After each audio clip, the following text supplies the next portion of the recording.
Hello, everyone. Tracy here, your resident business rebel, and you're listening to Digital Business Your Way podcast, the show that lets true stories and insider secrets of online entrepreneur life unfold. Our business world is growing, and as an online business coach and digital product creator, I believe you didn't become an entrepreneur to grin and bear your way through business. So I'll be your guide as we drop in on coaching calls, have intimate sit-downs with online personalities you love, and discuss ideas, opportunities, and strategies circulating our online world.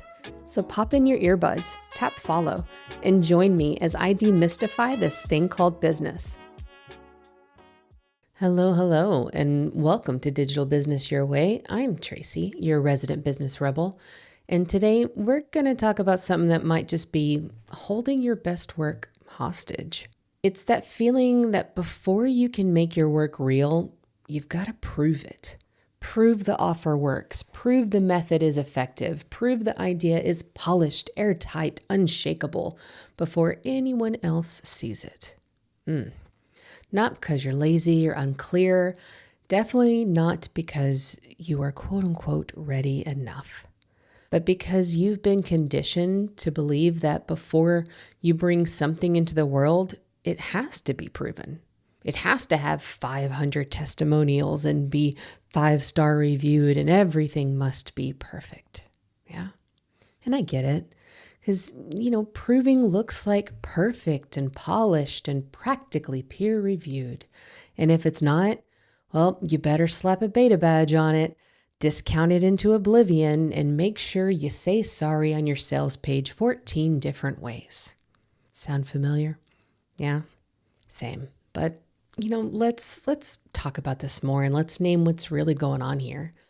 Because you are not a factory of perfect concepts. You're not a machine designed to churn out airtight frameworks on command. You're a creator, an entrepreneur, an experimenter. And the pressure to prove something before you even build it, before you even try it, before you even get it in the hands of the people who are going to work with it, it's ludicrous. And it keeps you stuck at the doorway of your best work because your mind has confused perfection with leadership, which it's not your fault. I mean, that's conditioning. Many of us were trained explicitly and implicitly to treat leadership as performance, to only step forward when the evidence is in, to only speak when we're sure we won't be challenged. Because, the world has messed with us and continues to do so, right? But that's not how entrepreneurship works. And that's not the model that we have to do in our own businesses. It's not how transformation works either. And it's definitely not how you were meant to work. So let's ground this in something real, because I've felt this too. I have the conditioning. And the other day, I was building my AI models for your lunch style, and I had to do some pretty deep self-coaching, because these models, they don't just support the work, but they reflect my entire way of thinking and teaching, and they have grown. They came from this idea of, wouldn't it be nice to being, cornerstones and big marketing pieces and pillars and things that every time people hear about them, they're like, oh my God, I can't wait to see this. Oh my God, I can't wait to play with this, right? And that builds the pressure and the feel. And as the creator, you feel that weight and that edge, and you start to get those little whispers. What if they don't work? But then when you've done this and you're experienced, right? You also get kind of that immediately deeper knowing of, well, of course they're going to work because I'm going to make them work. And I'm going to tweak them and I'm going to change them and I'm going to test them and I'm going to fix them.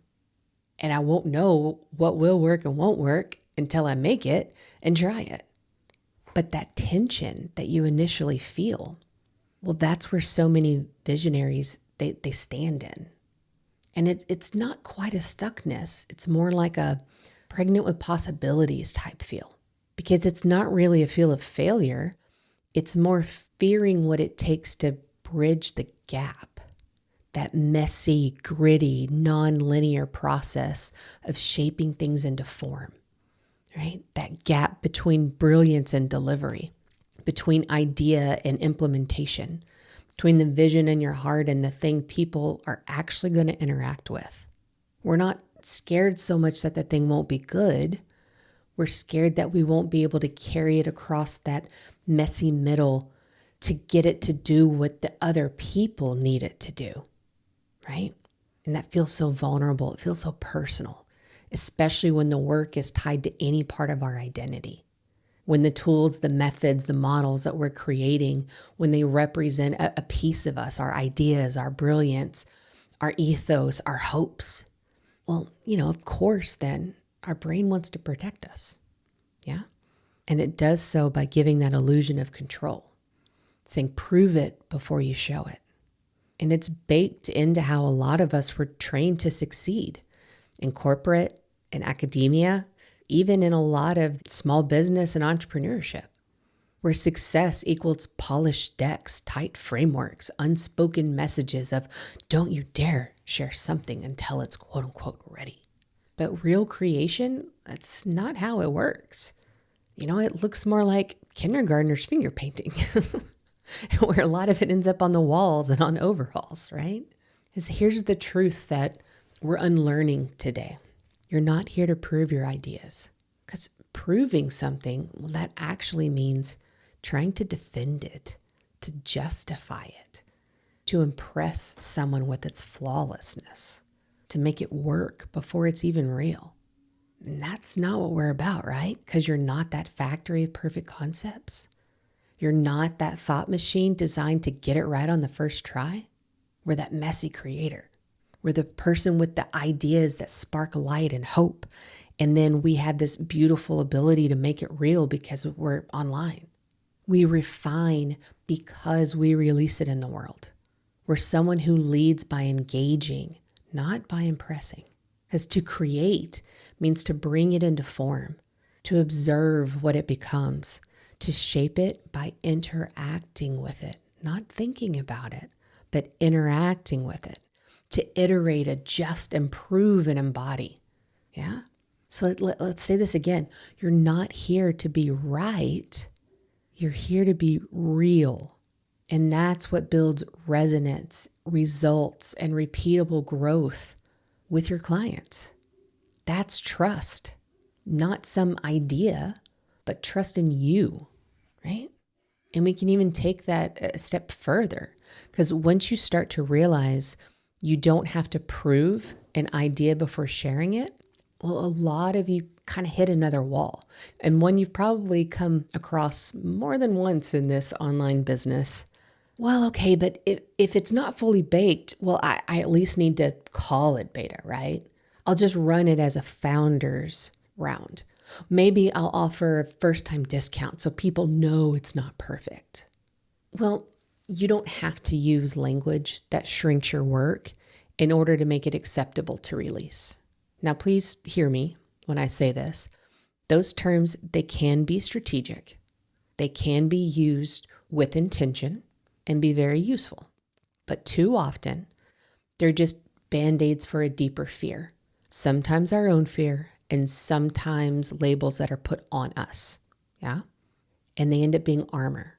Armor that we use to protect ourselves from being seen in that messy mid-process.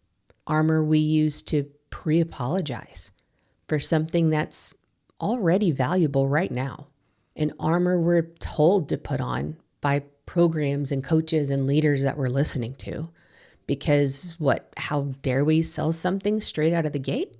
Even though we're fully grown humans who came into this industry from real careers with real knowledge and real skills that we're just packaging into a new way. I mean, you don't always need that armor, right? You do need presence. You do need practice. And you can't practice until you make it real. You need permission to lead in real time, which is what we're talking about, right? If your work serves people, even in its earliest iteration, and your messaging is truthful, then You're not in some weird rough draft. Let me give, 15 asterisks for it and discount the crap out of it. It's a real offer. It's a living tool.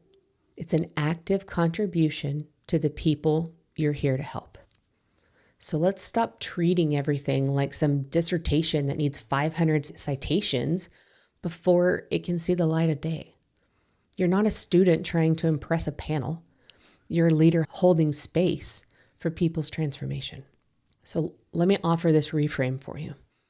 Instead of asking, is this proven enough? Let's start asking, is this real enough to meet someone in motion? Right? So think about who this offer is actually meant for, where they are, what they're doing, and then ask, is this offer real enough to meet them with what they're doing? Because your clients aren't buying flawlessness. They're not looking for the offer with the most footnotes. What they are buying is your ability to guide the experience, to show up in process, not just in polish. Yeah. So ask, what's the real version I can build today? Not the shiny version for one day. The reality of it versus the aspirational of it. Because you learn by doing. You shape by listening, and you evolve because you're engaged in real time, not in isolation. Your people don't need some flawless idea. You're not selling philosophy. They need your steady presence in the process to support them.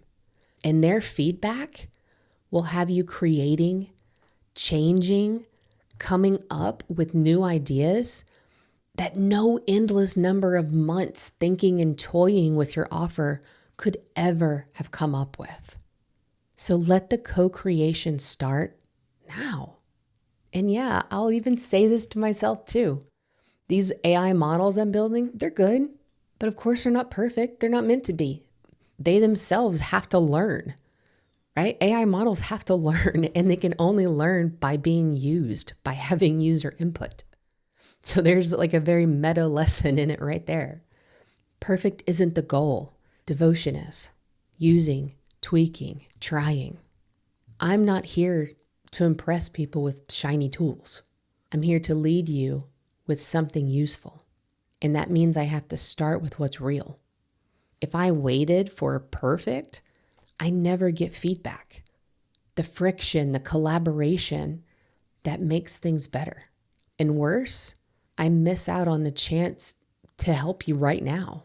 So I release what's real. I shape by showing up. I iterate in integrity. That's creation. That's entrepreneurship. That's business my way. That's business your way, right?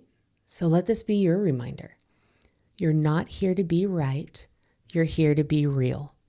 And that's how you build offers that truly serve. And as I always say, when you put your audience first, the money follows, right? Real is greater than right every damn time. So say it with me. I'm not here to be right. I'm here to be real. And if this episode landed for you, I'd love to hear it. DM me. Tell me what you've been holding back on. Or better yet, release the thing and tag me in it. Let it out in the world. Let it serve. Let it evolve. That's leadership. That's you. And until next time, be well and have some fun. Thank you for joining me here on Digital Business Your Way. Be sure to check out the show notes for all the links mentioned today. And while you're there, I'd love for you to rate and review the show. And if you have a topic or question you want me to answer, I want to hear it. Head to tracypatterson.com/AMA and ask me anything about business. If I don't know it, I'll bring it up with one of my guests. And until next week, be well and have some fun.